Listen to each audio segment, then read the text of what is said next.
All right, everybody, what's going on?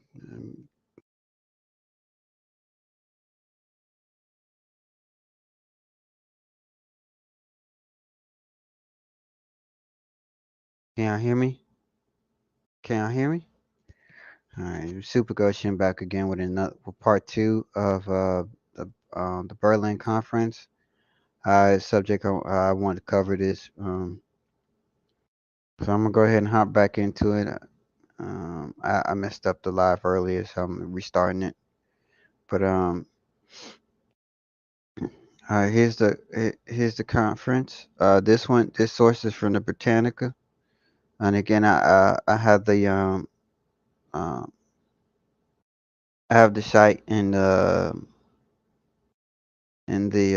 the description for y'all to follow along. If y'all don't like to, you know, listen to me talk or whatnot, it's fine. Um, but there's my source for for another source. So without further ado, this is the Berlin West Africa Conference um, of European History. Um, Again, I have interesting how they put it as the Berlin West Africa Conference, but this isn't this. Some of this took place near Central Africa. Again, I have to look up a map, but we're gonna go ahead and start just off that. The Berlin West Africa Conference, a series of negotiations.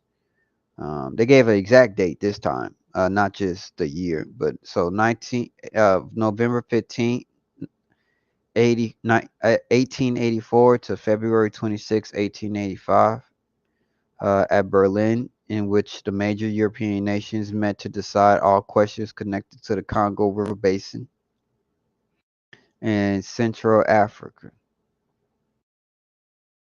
Um, the conference proposed by Portugal in pursuance of its special claim to control uh, of the Congo estuary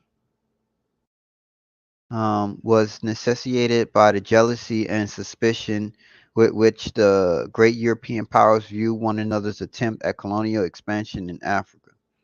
The General Act of the Conference of Berlin declared the Congo River Basin to be neutral, a fact that in no way deterred the Allies from extending the war into that area in World War One. Guaranteed freedom for trade and shipping for all states in the basin, forbade slave trading, and rejected Portugal's claim to the Congo River estuary, thereby making possible the founding of the independent Congo Free State, to which Great Britain, France, and Germany had already agreed in principle. So they still went down there in World War One. All right, Portugal.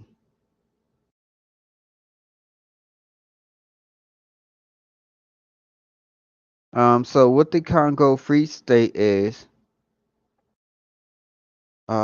so they note this right here: forbade slave trading. Forbade slave trading. So I don't know what the Congo Free State is, so I'm glad they put this right below it. Get something out of this, right?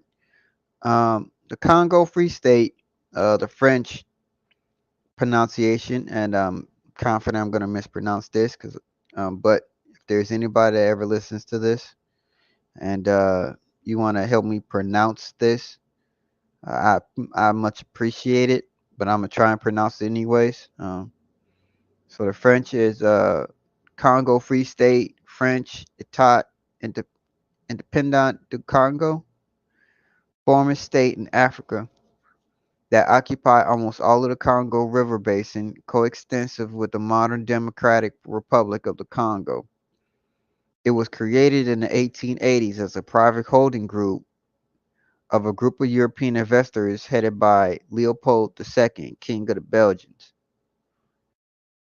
The king's attention was drawn to the region during later Sir Henry Morton Stanley's exploration of the Congo River in 1874 to 77. In November of 1877, Leopold formed a committee for studies of the Upper Congo, uh, Committee de Etudes du Haut Congo, later renamed Association Internationale du Congo, to open up the African interior to European trade along the Congo River. Between 1879 and 1882, under the committee's auspices, I apologize for that. Stanley established stations on the Upper Congo and opened negotiations with local rulers. By 1884, the Association Internationale du Congo had signed treaties with 450 independent African entities, and on that basis asserted its right to govern all of the territory concerned as an independent state.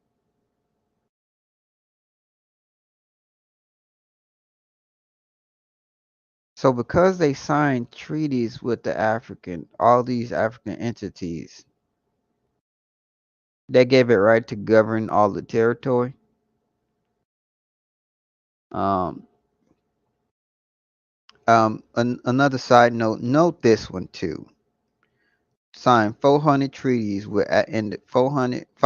Yep, they signed treaties with 450 independent African entities.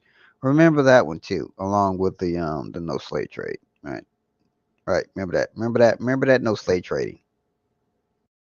Forbade slave trading. There. Yeah, remember that part.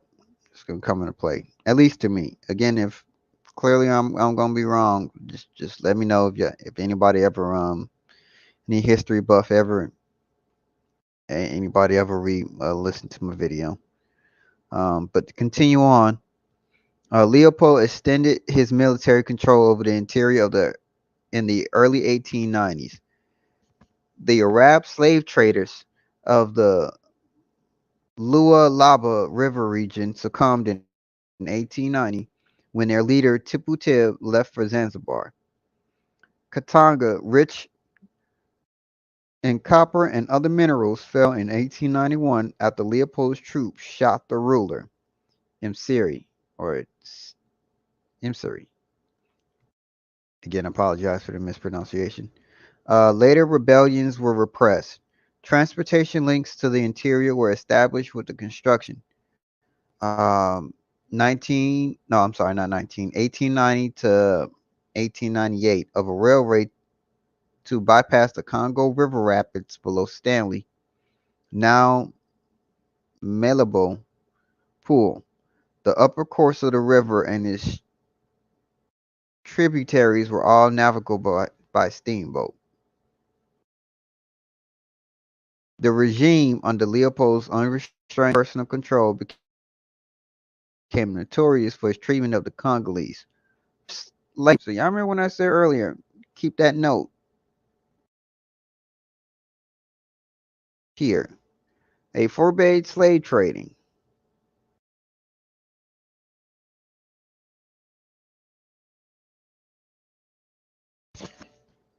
Remember that. Hold on, let me make sure this ain't kill my thinking again. Can y'all still hear me?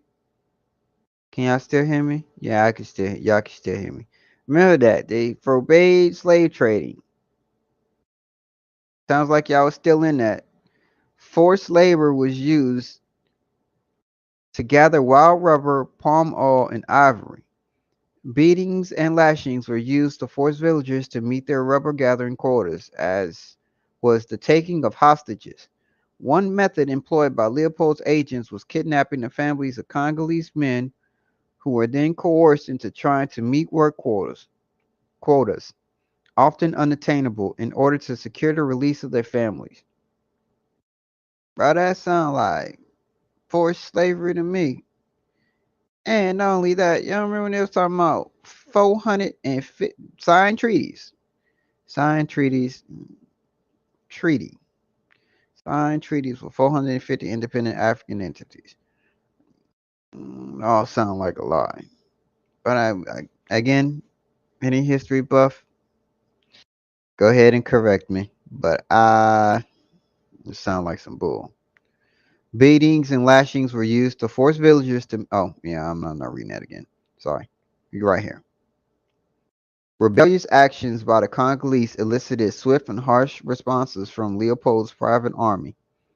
The Force Publique, a band of African soldiers led by European officers, terrible, who burned the villages and slaughtered the families of rebels. Force Publique troops were also known for cutting off the hands, not heads, hands of the Congolese, including children. Yeah, boy, use them on, use it on it. Mm. This mutilation was not only served as a punishment and a method to further terrorize the Congolese into submission, but it also provided a measure, the collection of severed hands, by which the soldiers could prove to their commanding officers that they were actively crushing rebellious activity. Brutality was widespread in mines and on plantations. The population of the entire state is said to have declined from some 20 million to 8 million. Bro, y'all talk about the Nazis, dude. Estimated 12 million. They talking about the horrible atrocities of the Nazis. The truth about Leopold's brutal regime eventually spread, largely owing to the efforts of the Congo Reform Association, an organization formed by British citizens in the early 20th century. Finally, indignation among people in Britain and other parts of Europe grew so great that Leopold was forced to transfer his authority in the Congo to the Belgian government. In 1908, the Congo Free State was abolished and replaced by the Belgian Congo, a colony controlled by the Belgian Parliament. I honestly doesn't sound any better. But that's that. There's a whole bunch of stuff they can keep going into, but I'm not going to keep. I'm gonna find a different source, see where some other stuff goes from. But that's that on the Belgian conference, at least from Britannica's um insight. Now there's more stuff. If you click on some of these links, uh, you'll find other stuff, right? But that was that's it. That's it. Crazy stuff. But that's all I wanted to cover. At least for the night. I think anybody that watches and gets a little bit of knowledge. If you guys want to add anything, let me know, or just put it in the comment section. And uh, to the next video, I'm out.